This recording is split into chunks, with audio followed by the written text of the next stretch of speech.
안녕하세요, 독박연구소입니다. 제 채널을 보시는 분들 중에 이 부동산 경험과 지식이 많으신 분들도 있고 이제 막 부동산에 관심을 가지시는 분들도 많은데요. 이 댓글이나 메일로 이 부동산 기초 지식에 대해서 설명해 달라는 문의가 많아서 이번 영상을 찍게 됐는데요. 이 부동산 왕초보, 집 살 때 용어 절차에 대해서 최대한 쉽게 알아보겠습니다. 먼저 집을 사고 파는 걸 매매라고 하는데, 이 매도인은 집주인이고 이 등기부등본상 소유자를 말하고, 이 매수인은 집을 사는 사람이고요. 이 마음에 드는 집이 있어서 그 집을 살 때 이 권리관계를 확인해 봐야 되는데, 먼저 그 집 등기부등본을 발급받아서 소유자가 누군지 확인을 해보고 이 소유자와 매매계약을 체결해야 되고, 또 등기부상 다른 권리들이 설정되어 있는지 확인을 해봐야 되는데, 압류나 가압류 여러 가지가 있지만 이 대표적으로 근저당권이 있고요. 이 근저당권이란 쉽게 말해서 빚인데요. 보통 은행에서 그 부동산을 담보로 이렇게 대출을 해주고 이 등기부등본에 근저당권을 설정을 하고요. 이 근저당권을 설정할 때는 이 채권 최고액으로 등기하는데, 이 원금과 이자를 합쳐서 기재를 하는데, 예를 들어서 1억을 대출을 받았다면 이 원금 1억에 이자 1,000만 원 합쳐서 1억 1,000. 은행별로 다르지만 보통의 원금의 110%에서 120%를 등기부에 이 채권 최고액으로 설정을 하게 돼요. 다음은 집을 살 때 이 대출을 받으면서 듣게 되는 용어인데요. 이 LTV는 주택담보인정비율, 쉽게 얘기해서 이 은행에서 정해놓은 한도에서 이 실제 집값의 비율로 돈을 빌려준다는 말인데, 예를 들어서 집값이 3억이고 이 LTV가 60%라면 이 3억의 60%인 1억 8천까지 대출을 해준다는 말이고, 이 DTI는 총 부채 상환 비율, 이 연소득을 보고 돈을 빌려주겠다는 거고요. 이 DSR은 이 카메라가 아니고요. 이 총 부채 원리금 상환 비율, 이 당신의 전체 빚까지 따져보고 이 대출을 해주겠단 말이고요.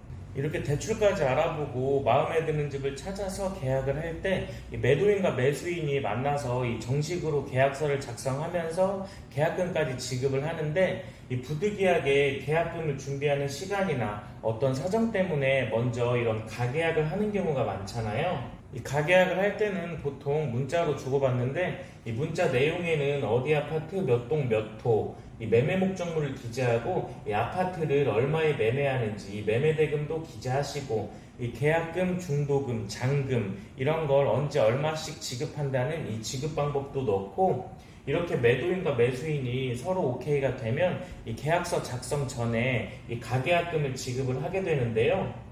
그런데 이 매수인이 가계약금을 입금하고 집에 가서 곰곰이 생각해 보니까 별로 좋지도 않은 집인데 너무 비싸게 주고 사는 것 같아서 다음날 부동산에 전화를 하죠. 미안한데 사정이 생겨서 이 계약을 진행을 못할 것 같으니까 이 지급한 가계약금 좀 돌려달라고.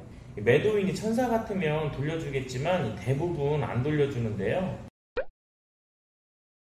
이렇게 구체적으로 주요 내용을 정했으면 이 가계약이라도 계약이 성립된 것으로 보는데, 이 가계약 당시 문자 내용에 매수인이 요구 시 가계약금을 조건 없이 반환한다, 이런 특약이 없는 한 이 매수인은 지급한 가계약금을 반환해달라고 할 수 없는 게 원칙인데요.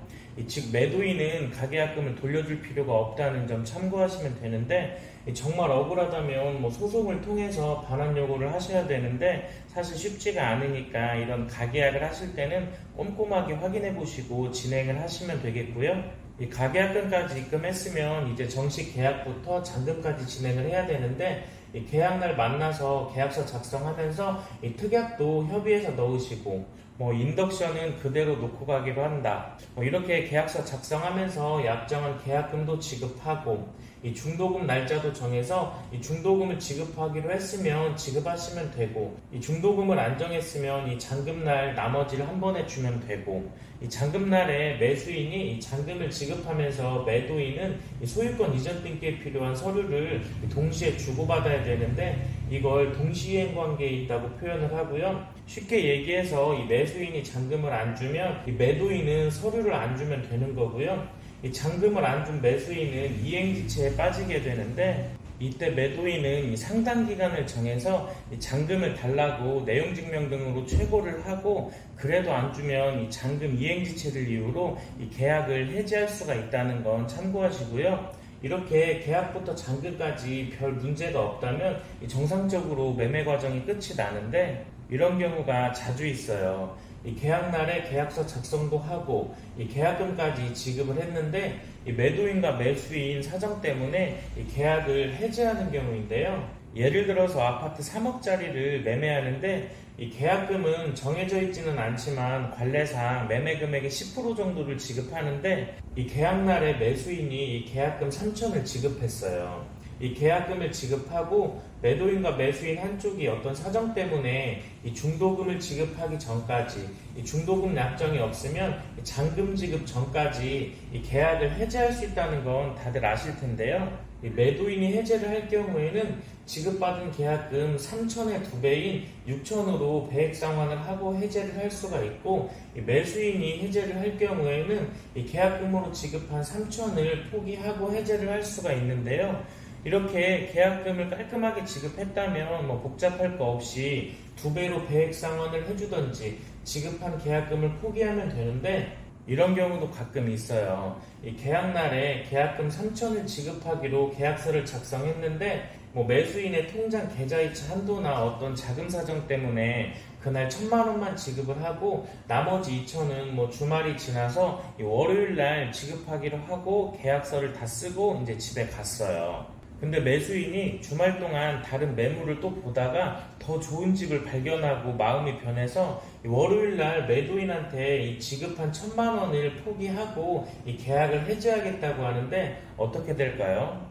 이 계약서를 작성하면서 이 계약금으로 3천을 지급하기로 약정을 했고, 먼저 1,000만 원만 지급했다면 이 매수인 말대로 이 약정 금액 3천이 아닌 실제 지급한 1,000만 원만 포기를 하고 해제가 가능한지, 반대로 이 매도인이 해제 시 실제 지급받은 1,000만 원의 2배인 2천으로 배액 상환을 하고 해제가 가능한지, 이 문제가 심각해지는데요. 물론 이 두 사람이 그렇게 하자고 좋게 협의가 되면 실제 지급한 이 1,000만 원만 포기를 하고 해제가 가능하겠지만 대부분은 협의가 안 되는데요. 결론은 실제 지급한 금액으로는 해제가 안 되고, 이 매수인 해제 시에는 이 2천을 더 보태서 계약금으로 약정한 이 3천을 전부 지급을 하고 해제를 할 수가 있고, 이 매도인이 해제 시에는 이 약정한 금액 3천의 2배인 6천으로 배액 상환을 하고 해제를 할 수가 있으니까 이런 부분도 꼭 기억을 하시고요.